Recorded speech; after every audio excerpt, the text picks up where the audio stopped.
This is David for GetYourRockOut, talking to Brock from Crazyfists. Hello. Hey. Hi. So I guess we'll just get right down to it. How's the tour going? Is everything going alright? Yeah, the tour's great. I think we're 8 shows in now and kind of just catching our stride, having a lot of fun, and stoked to be back in a country that digs our band. Good.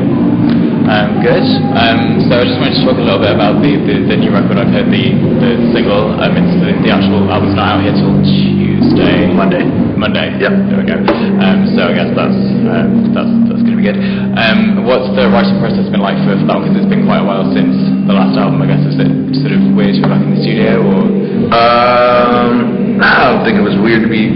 I just think that we got off the road in 2011, early 2011, and just a whole bunch of life happened. You know what I mean? And we were also a little bit burnt out, I think. On the touring grind for a lot of years, and so we just kind of took a break and just kind of were regular guys for a while, and got back to being around my family more, and in turn my bass player and myself, both of our mothers passed away, right. And so there were just things that were more of the forefront than the band for the first time in our lives, pretty much, since we started the band anyway. And so that was just a little bit of process to go through and some settling of the dust, I would say.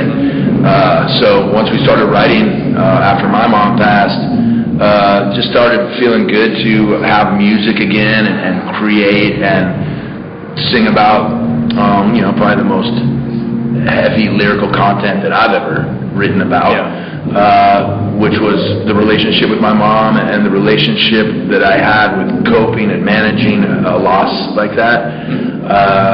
Because my mom was a real big part of our band. She was a huge fan and came to our shows all the time, and all the boys were close with her. So it was difficult for everybody. And then, like I said, Mickey, our bass player, his mom passed as well. So everybody was just kind of dealing with all this life, And that's the tragic thing of getting older, Eventually everyone's going to have to deal with these things, and it's not fun, and it's not pretty, but it's part of it, and you have to go through it. You can't put a Band-Aid on it. You just deal with it, and you conduct your life the best you can. When music came back around for me, it was so needed. It was right place, right time, and that being said, us being away for 5 years between albums, the record had to be just perfect, and I mean perfect in the sense that we conveyed every ounce of passion and magic that we could construe for ourselves. So that's what I mean by perfect. I mean, it's not perfect, of course, but it's an album that we're really proud of, and it's exciting, and we got back to our roots a little bit with more of a singing vocal style, which I originally started with, and less metalcore, we don't want to be in that thing. We don't want to be lumped in with anybody. We want to be just a moody rock band, That's what we've always thought we were, moody rock band that loves metal, Yeah. So, and I think that's the cool thing too, love it or hate us, we made that record. We did a record where it's like, that's not metalcore or whatever you want to call it, and I'm really proud of that. Well, that was going to be my next question, actually. I mean, obviously, your style vocally kind of changes, I guess, every so often. With every record, you kind of do something different with your voice, which is great. Because, people are always so quick to kind of lump you guys in with people like Deftones and, all that kind of new metal stuff. We're okay with that. Which is fine. We'll be lumped in the Deftones any day. But, sort of, I guess you're kind of trying to do your own sort of thing. I mean, who do you see as like an influence on the band?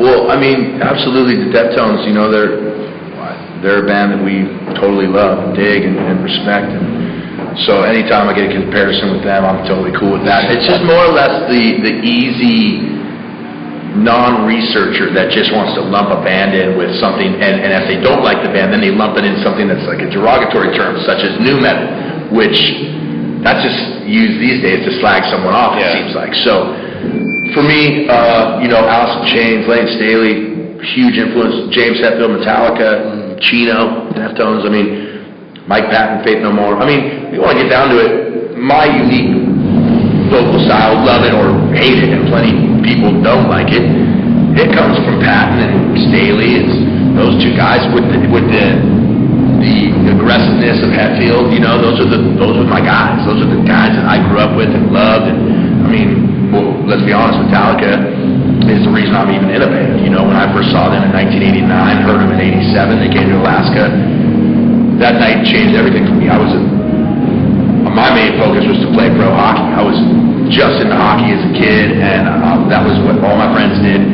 Once I saw Metallica, I was like, "Ooh, maybe I want to be in a band too." Yeah. And that changed everything for me. So those are my influences. But mostly, if we're talking vocal singing style, I love Lane Staley. He could put on a mood like nobody else, and I love mood, eerie mood as well, like just a dark. Obviously, he was a dark, he's a complete drug abuser, but what a beautiful voice and what a badass lyricist. And so House of Chains, they're my all time. If we're talking singers, that's my guy. Good. Okay. Good. So I mean, in terms of sort of new bands and people that are around at the moment, obviously all hail the FCO sort of with you guys right now, and you know they're exactly what you're talking about with that, you know, sort of moody and passionate and all that kind of thing. You know, that's really great. Yeah. In terms of sort of other bands, like what kind of thing are you listening to right now? I love the Yeti Boys. I mean, we brought them over for a reason. I think they're a killer band. They've never been here before, and yeah, you want to talk about dark mood? They got that darkness. They're great guys, and we love them. So there's a band from back home that we brought last time called Thera. Stephanie sang on one of the tracks on the record, and I think they're a tremendous band. And they have a brand new EP out on iTunes called For Someone Somewhere. Give them a plug, and it's just great, man. It's a great band, and they're doing their own thing. That's a moody rock band also. But I like a lot of singer-songwriters. I like a lot of guys that just pick up an acoustic guitar and sing and talk about romantic things. Yeah. Good. So I guess the final question, you know, obviously you've just been in the studio and you're touring. What's the next thing? You're just going to kind of see how this comes out, or you know, what's the next thing that's happening?